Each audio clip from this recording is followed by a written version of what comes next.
Jesus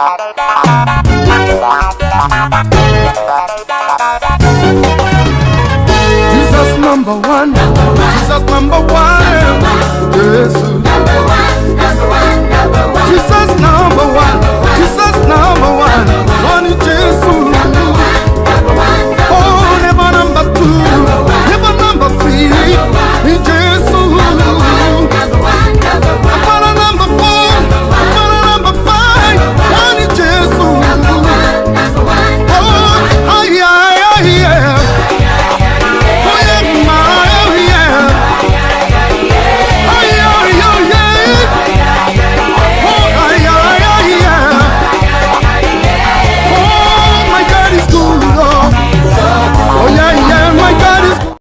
Mes frères et sœurs, je vous salue tous dans le nom de Jésus. Bienvenue à l'émission CVC 2017.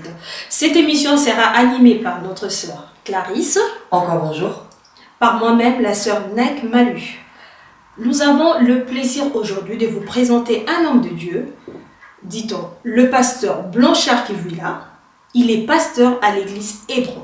Église qui a aussi pour dénomination Centre de la hauteur et de la royauté. Bonjour pasteur. Bonjour ma soeur. Bonjour pasteur. Bonjour ma soeur. Pasteur, pouvez-vous situer l'église Hébron en France?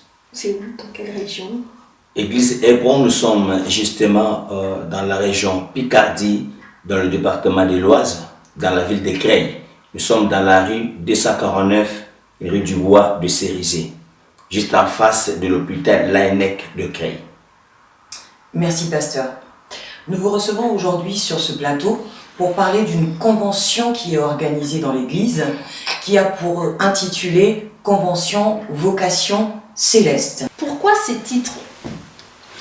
En fait, Convention Vocation Céleste, c'est d'abord une vision que Dieu m'a confiée pour aiguiser, préparer et former l'église par rapport à la grande moisson qui nous attend dans ces temps de la fin. Voilà. Et que pensez-vous que cette convention pourrait apporter, pasteur, au peuple de Dieu? Gloire à Dieu. Cette convention va apporter beaucoup. La preuve en est que celle-ci est sa première édition. Et nous allons redéfinir ces termes vocation. Parce que nous avons compris par l'inspiration que déjà le salut, c'est toute une vocation. Servir le Seigneur dans une église locale, c'est toute une vocation. Être aussi dans le ministère, c'est toute une vocation. Voyez-vous, tant de dégâts, tant de choses que nous déplorons en ces temps de la fin. Et le Seigneur m'a inspiré que tout cela a pour cause le manque ou la déviation de la vocation. Merci pasteur. Alors, vous avez parlé de la vocation. Alors, j'ai une petite question. Oui. Est-ce qu'on peut être serviteur de Dieu sans pour autant avoir la vocation? Désolé parce que, dirais-je, déjà, pour être un enfant de Dieu, ça demande d'être appelé de Dieu. Jésus-Christ dit ceci dans le livre des Jean, que nul ne peut venir à moi si le Père ne l'attire. Et Paul va encore plus loin dans Romains 8, 28, il nous dit ceci: toute chose concourt au bien de ceux qui aiment Dieu, de ceux que Dieu a appelés selon son dessein. Donc tout est une question de vocation, c'est une question d'appel. Déjà, si pour être un enfant de Dieu, ça demande une vocation. Et à combien plus forte raison dans le service et dans le ministère. Jamais on peut être un ministre de Dieu sans être appelé par Dieu. Merci pasteur. Alors selon ce que vous êtes en train de dire et ce que je comprends, est-ce que cette convention est ouverte juste aux serviteurs de Dieu ou à toute la population? Gloire au Seigneur, parce que comme je vous ai dit, c'est toute une vision qui est pour aiguiser, former et préparer l'Église pour la grande moisson du temps de la fin.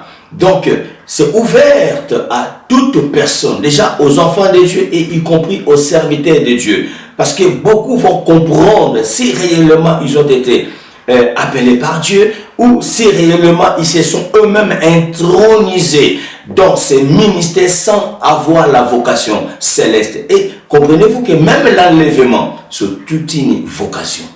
Donc ce n'est pas tout le monde qui va être enlevé, ce n'est que ceux qui seront convoqués par les seigneurs. Alors ça me pousse aussi à vous poser encore une question. Voyons l'affiche du convention. Oui. Nous avons remarqué qu'il y a plusieurs orateurs. Je ne sais pas si ça a été une inspiration ou si vous partagez la même vision. Donc pouvez-vous nous expliquer le pourquoi de plusieurs orateurs? Gloire au Seigneur. Vous savez, quand vous recevez une vision de la part du Seigneur, parfois au début c'est un peu flou. Et vous avez aussi besoin de conseillers. Alors, quand j'ai partagé cette vision à un éminent, l'homme de Dieu, par exemple, le pasteur Daniel Venduni, il a accueilli la vision aux bras ouverts. Et voilà pourquoi, dirigé par le Saint-Esprit, j'ai voulu qu'il soit parmi les orateurs. Et lui, surtout, il nous parlera sur la vocation dans le service. Il y a aussi cet éminent homme de Dieu, le pasteur de Belgique, qui s'appelle Sébastien Moïse. Lui aussi, c'est un bon enseignant et il nous parlera sur la vocation dans le ministère. Et nous avons aussi notre bien-aimé l'évangéliste Emmanuel, qui est aussi de Hébron, qui dirige l'église Hébron au niveau de la ville de Noyon. Lui, il va nous parler sur la vocation au salut. Comme c'est un évangéliste, je crois qu'il pourra bien éclairer le peuple de Dieu par rapport au salut. Merci, pasteur. Il ne nous reste plus qu'à pouvoir découvrir le mystère caché derrière donc cette convention qui a pour thème convention, vocation céleste. Alors je vous invite à venir, nombreux peuples des dieux, venir découvrir ces grands ministères, vous ne serez pas déçus. Donc je vois que faute de temps, le pasteur a tellement de choses à décortiquer, mais je vous invite, ne ratez pas. Ça sera le 4, le 5, le 6 et le 7 mai 2017. Je vous lance cet appel partout où vous êtes en train de nous suivre. Si tu as l'occasion, bien-aimé, ne ratez pas. Ça sera une grande bénédiction.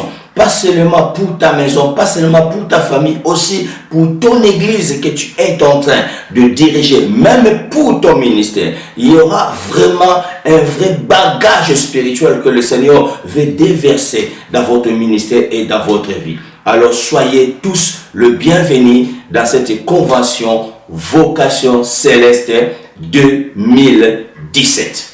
Nous vous rappelons encore les dates, le 4, 5, 6 et 7 mai. Je tiens à vous dire que le panier circule encore.